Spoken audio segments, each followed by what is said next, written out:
Welcome to our Revive Newport YouTube channel. This month we're doing something a little bit different, and I'm going to talk to you about a few reasons why I am a Christian.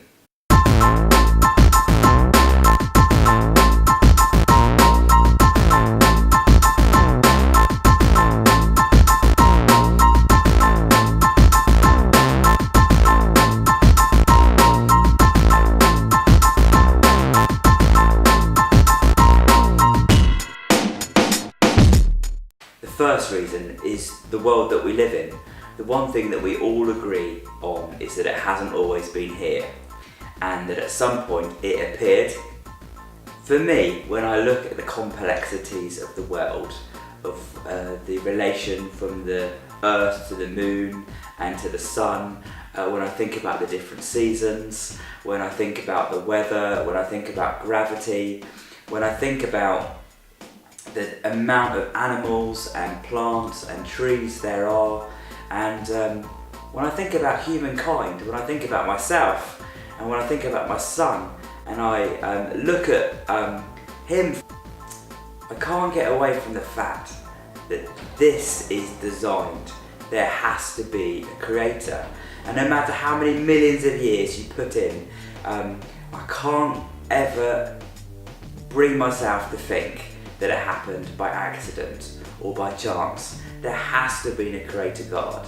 There has to be someone that set it all in motion, that designed it. And that's the first reason why I am a Christian.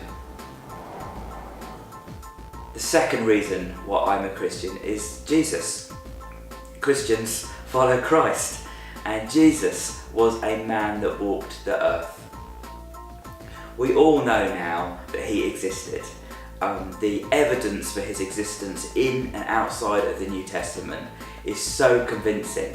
We know without any shadow of doubt through looking at the historical evidences, and when we think about the Bible and when we think about the other things outside the Bible that talk about Jesus, we know that he lived, we know that he died, and we know that he came back to life.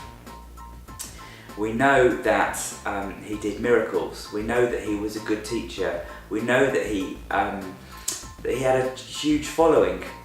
And when you look at him and all the evidence, I find it impossible to believe that he was anything other than God. One, because he said that he was God. You know, he believed that about himself. And the other reason is that he fulfilled all the Old Testament prophecies about the Messiah. In the Old Testament, right from the word go, God said he was going to send someone to solve the problem of sin. And so there are loads of prophecies about Jesus, about the Messiah, that he's going to be born in Bethlehem, that he's going to be born of a virgin. There's so many things that talk about him, what he's going to do, how he's going to live. And Jesus fulfills every single one of those. And for me, that evidence is just too strong. And I can't believe that he was just a deluded person that thought he was God, or someone that just happened to have changed the whole course of history, that lived in one area and convince me and 2 billion other people, 1/3 of the population, that he is God. And for my money, it's got to be true. The final reason why I'm a Christian is my own personal experience of God. Throughout my life, I've had and I've seen tangible experiences of God. When I was about 10, I remember praying for someone's verrucas to go and seeing their verrucas go in front of my very eyes. I remember seeing people get up of wheelchairs because they've been healed, and I've seen people have encounters with God and have their life completely and radically changed. I've personally experienced God's hand on my life and seen miracles happen in my life that has to have been God. I remember when I was at Bible college, having failed a placement, and just saying, I remember praying to God and saying, Lord, I don't think I can do this anymore. I don't think that I can do this. I think I ought to leave Bible college. I think I ought to give up. And then, but saying, Lord, what do you want me to do? And then that week, getting 3 cheques through the door that amounted to just over £6,000 that paid for the whole of the next year's tuition fees. And for me, that was God saying, no mate, I believe in you, I want you to do this. And I remember deciding, feeling God called me to leave my paid employment to work for Revive full-time as a full-time volunteer, at the same time as going through a divorce and trying to get the mortgage transferred into my name. And the mortgage company saying, I'm afraid we can't transfer the mortgage into your name because you've got zero on your credit rating. But we prayed about it, put some information together for them, and you know anything about mortgage companies, this is a miracle, because they said, okay, we'll transfer the mortgage into your name. I got to keep my house.